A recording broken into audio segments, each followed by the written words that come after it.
Fatwa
si tukang tato mengatakan jika ada orang merasa kesakitan saat tato, maka dia tidak cocok di lingkungannya. Yakuza pun marah dan merasa kesal, dihina atas ucapan fatwa itu. Dia mengeluarkan pistol dan berniat ingin membunuh fatwa itu. Niatnya gagal setelah datang fatwanya membawa surat yang berisi pasir hitam.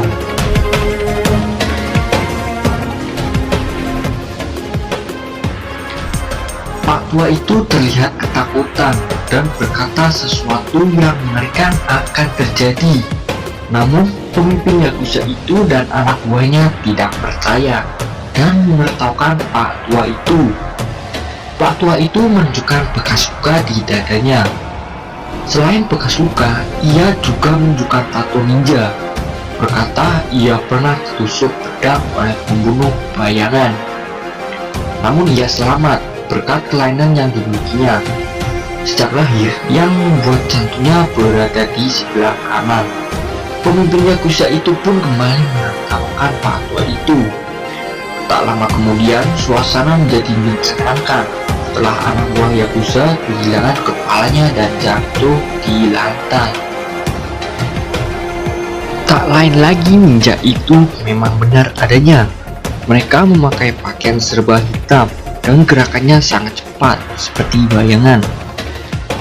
Pemimpin Yakuza dan anak buahnya dibantai habis seperti daging cing. Scene berganti ke Berlin. Terlihat seorang penyelidik yang bernama Mika.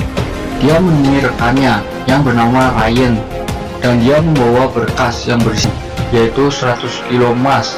Ryan awalnya tidak percaya, akhirnya dia mau menyelidiki kasus ini. Wan yang menghampirinya, ternyata dia juga adalah seorang ninja dari klan lain yang ingin membunuh Raizo. Namun dia gagal dan Raizo berhasil membunuhnya. Raizo pun pulang ke penginapannya yang ada di Berlin. Dia mengaku ke pemilik rumah sedang mengurus ayahnya yang sedang sakit, padahal dia ingin membunuh ayahnya. Raizo pun masuk ke kamarnya, dia mengecek peralatan ninjanya. Scene berganti ke masa lalu Raizo saat dia kecil. Di sana dia dididik untuk tidak mengenal rasa sakit, rasa takut. Raizo dididik sangat keras.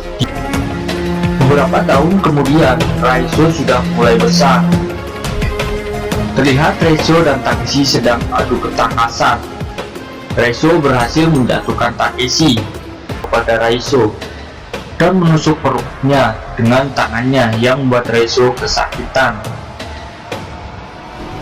dan terluka pada malam hari. Namun Raizo berhasil menghilangkan rasa sakit dan lukanya. Oshino pun terlihat bangga kepadanya. Seorang agen yang bertanya-tanya soal beberapa pertanyaan sedang mencari petunjuk soal klan ini. Ternyata klan ninja ini adalah klan tertua dari 9 klan ninja paling mematikan. Klan ini ada sejak 14 abad yang lalu, yang juga dikenal sebagai klan pasir hitam. Namun dia berhasil dibunuh oleh para ninja. Scene berganti ke Raizo yang sedang dilatih bertarung dengan menutup matanya bersama Takeshi yang mengiso. Scene berganti ke Kiriko yang berhasil menjatuhkan lawannya. Lalu Ozuno memberikan sebuah pisau semakin dendam kepada Ozuno. Akhirnya Kiriko dihukum dan dikurung di luar rumah serta tidak diberi makan. Lalu Raizo menghampiri Kiriko dan mengingatkan dia untuk tidak menentang Ozuno. Setelah sampai di pagar klan, Kiriko mengajak Raizo untuk kabur. Tapi Raizo menolaknya. Akhirnya Kiriko pun pergi sendirian. Scene berganti ke Mika yang pulang ke rumahnya, tetapi listrik di rumahnya mati. Ya tentu saja itu adalah ulah dari anak buah Ozuno.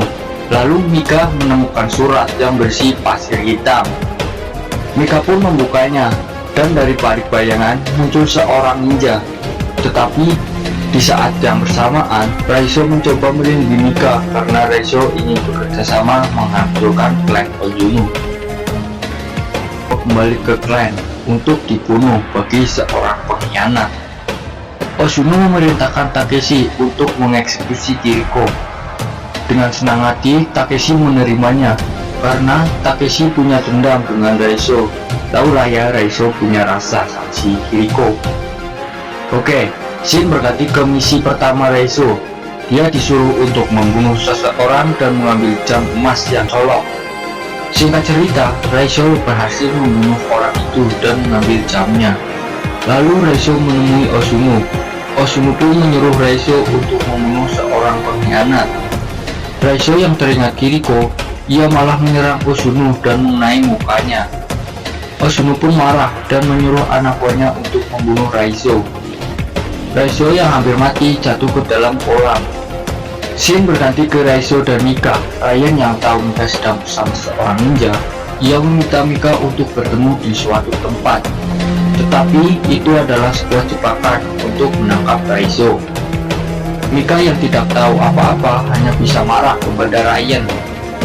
Tetapi Ryan mencoba menjelaskan kepada Mika bahwa ini semua hanya perintah dari atasannya, dan Ryan masih di pihaknya.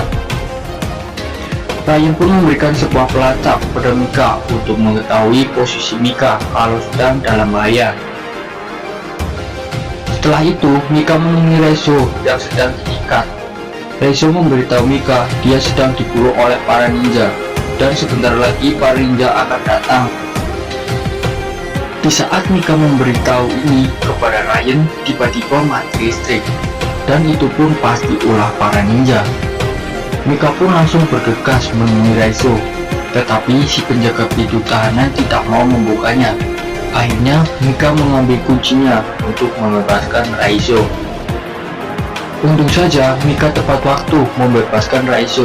Mereka pun mencoba keluar. Singkat cerita, Mika dan Raizo berhasil lolos, tetapi Raizo terluka parah dan dibawa ke sebuah tempat oleh Mika. Ternyata itu hanya sebuah pancingan untuk para ninja.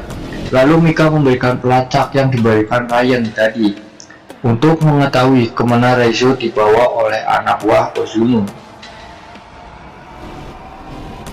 Scene berganti ke Raizo yang dibawa ke hadapan Ozuno.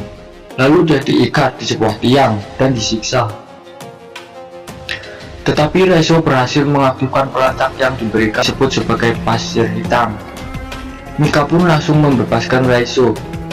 Raizo yang sudah bebas langsung mencari Takeshi untuk dibunuh. Raizo pun berhasil membunuh Takeshi, dan lawan terakhirnya adalah gurunya sendiri, yaitu Ozuno.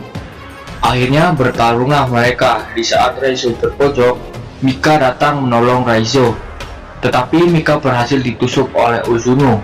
Raizo pun sangat marah dan berhasil mengalahkan Ozuno. Ternyata Mika mempunyai kelainan seperti kakek yang ada di awal film. Dia memiliki jantung di sebelah kanan yang membuatnya masih hidup.